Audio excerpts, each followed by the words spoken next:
forecast first. Sponsored by Natax Heating, Cooling, and Plumbing. So as we take a look outside in the area, we do have temperatures that remain very muggy now at 10 o'clock. A lot of spots in the upper 70s and low 80s, including Danville at 79, 80 in Paris, 78 in Champaign, 75 in Effingham, and 76 in Springfield, which is where we got our Flooring America weather camera, part of the Roofing Dog Net. The storms that we had in the western side of the viewing area continue to just kind of evaporate away and move farther down to the south. So we should be looking at pretty clear conditions tonight with maybe just a couple clouds left over. For the day tomorrow, though, it's just obviously sunny and hot with temperatures that'll be topping out in the middle 90s with those heat index values at around 105 to 110. WCIA 3 News starts right now. Now from WCIA 3 News. A plant in central Illinois is shutting down. Why the company said it had to close. Brent Christensen's fate is once again in the hands of the jury. This time, though, they'll decide whether he spends the rest of his life in prison or faces the death penalty. He actually told me that he's almost afraid of retaliation. Goodwill workers with disabilities will be getting their paychecks again, but some say the damage has already been done. You're watching your local news leader. This is WCIA 3 News at 10. Good evening, I'm Paul Cicchini. And I'm Jessica Coons. A soybean production plant shut down today, leaving many of its employees without a job. Corteva AgriScience announced the closure of its plant in Leroy. The news came as a shock and disappointment to the city. WCIA 3's Jennifer Jensen is in our newsroom. So Jennifer, why did this happen? Jessica, the company says it's restructuring areas of the business, and this plant wasn't a necessary part of it. In a statement by Corteva, the company says creating a strong, independent agriculture company requires that we establish a streamlined, efficient, built-for-purpose production footprint. Upon further evaluation of our North America network, we identified an area we could consolidate, which led to the closing of the Leroy, Illinois production location. Leroy's mayor, Steve Dean, responded to the sudden shutdown of the plant, saying, "I join with all Leroyans in expressing my shock and sadness over this morning's announcement of the unforeseen and immediate closure," end quote. Corteva says some employees will remain employed through the harvest to complete the closing. While Mayor Dean wouldn't answer specific questions about how severe the impact is on the people who live in Leroy and who worked there, he does say, "My heart goes out to all the employees who were dealt a severe blow this morning. I'm sure this was a business decision by the owning corporation, and such decisions may help the bottom line, but cause untold stress for many individuals and families." The company wouldn't say how many people were employed there. Mayor Dean says he promises the people of Leroy that the city will do whatever it can to protect and promote the best interests of the people who live there. In the newsroom, I'm Jennifer Jensen, WCIA 3, your local news leader. Jennifer, thank you for that report. Leroy's mayor says the plant has supported the community in the past. In his statement about the closure, he took time to thank the company for being generous to the city by giving grants to the police department and other groups. We could know tomorrow whether Brent Christensen will be sentenced to death or life in prison. Jurors heard closing arguments this morning. Prosecutors brought up evidence of Christensen's planning and his idolizing of Ted Bundy and the film and book American Psycho. The defense countered with examples of Christensen's gentle behavior, detailing his family's history of mental health and substance abuse. The jury deliberated for a few hours this afternoon. It'll reconvene tomorrow morning at 9. The Illinois State Rifle Association filed a lawsuit to block a law signed by Governor Pritzker earlier this year. The suit claims the law that expands state oversight of gun dealers places oppressive, onerous restrictions that could drive many out of business. The law says gun retailers must be licensed by a federal agency and then certified by the state, keep an electronic inventory, and install surveillance equipment, among other things. Dealers have to pay fees ranging from $300 to $1,500. State Rifle Association claims it puts undue burdens on dealers, and state officials have yet to spell out in detail how it must be carried out. Thousands of you protested the decision of a local Goodwill chain to fire a dozen workers with disabilities, but now those workers have their jobs back. It all started when one worker's mother printed out her son's pink slip and hand-delivered it to our Springfield Bureau with a note on the back asking us to investigate. We did, and the story went viral, making national news and forcing the nonprofit to reverse course. WCIA 3's Capitol Bureau Chief Mark Maxwell live in Springfield tonight. Mark, this is great news for those workers, but there are still unanswered questions here.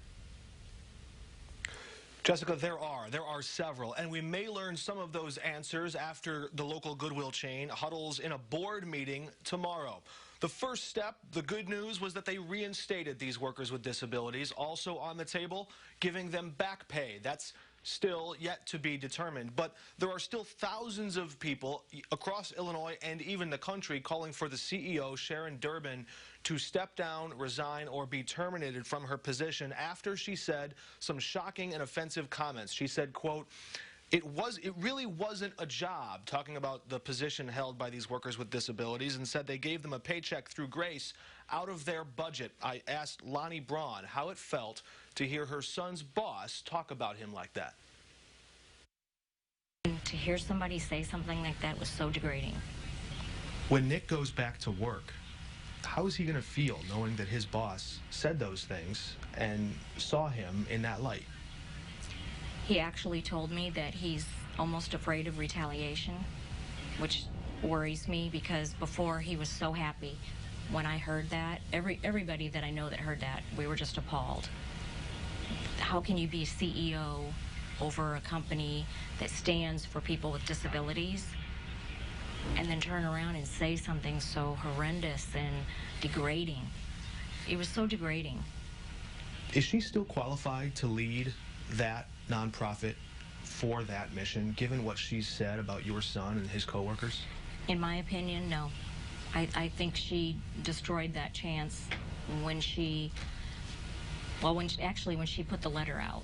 Do you feel that your son was targeted for his disabilities specifically? Was this a case of discrimination? Yes. Not just my son, all of the disabled people, yes. I think it was definitely discrimination. I practically think it screams discrimination. I mean, her own words, when you look at them back, pretty much say that. One thing I've learned in observing this story unfold is don't bet against a mom coming to defend her son. Congratulations again. Thank you. I appreciate that.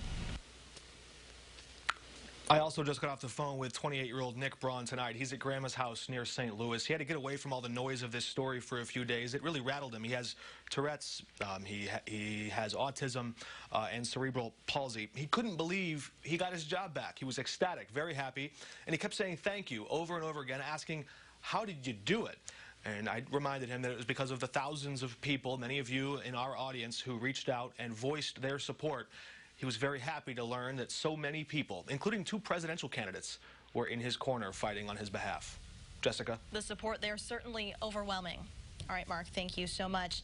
Now, this investigation is far from over. State Senator Julie Morrison is calling a hearing to examine the nonprofit's behavior, and Senator Andy Menard called on the state to pull all of Goodwill's contracts that were awarded specifically for workers with severe disabilities. The layoffs only happened at the Land of Lincoln Goodwill locations, including shops in Danville, Champaign, Savoy, Lincoln, Springfield, and Jacksonville. Now, as you heard, thousands of viewers weighed in online today after Goodwill announced it was reversing its decision. WCIA 3's Jen Lass reached out to some of our followers. She is live in Savoy for us tonight. So, Jen, what did you find out? Well, I went to the Goodwill location here in Savoy as well as the one in Champaign, where managers at both locations said they couldn't comment on anything. I also saw comment after comment from our viewers on Facebook who said they were upset by the initial decision and that today's apology wasn't enough. Kind of surprised and shocked. I kind of questioned why they would do that. Many who expressed outrage on Facebook over Goodwill's decision said they would be taking their donations and business to other nonprofits, such as Salt and Light Ministries, an organization based in Champaign County. Salt and Light's director tells me more than a dozen donors who stopped by on Wednesday said they chose to donate there after hearing the local Goodwill chain wanted to remove 12 workers with disabilities from the payroll. When we have difficult times, and all organizations do, our primary focus is don't take away from the people that you serve. That's why Michael Jenkins says he was shocked when he first heard Goodwill would be making those cuts. However, he said he's glad Goodwill announced the change of plans. I've worked with a few people also at Salt and Light who also serve over at that store, and I thought definitely it was going to be in their best interest that they did this. I was excited about that. I asked Jenkins how he'd respond if his organization faced financial issues. We are constantly battling our financial issues.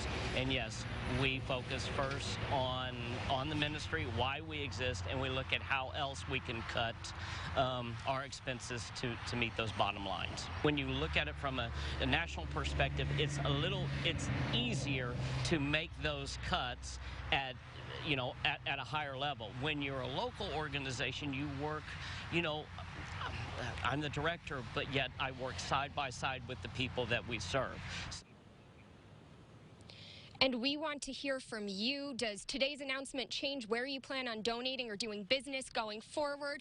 You can join in by going to our Facebook page, WCIA 3 News, and join the conversation there.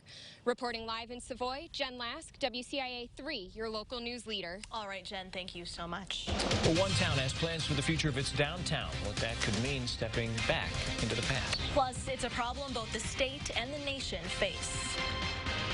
They can go to a vendor that will sell them the drug. How the Capitol is fighting back against a dangerous opioid. And this year's Illinois football season won't just have new players. What else they're getting fresh this year and who they have to thank for it.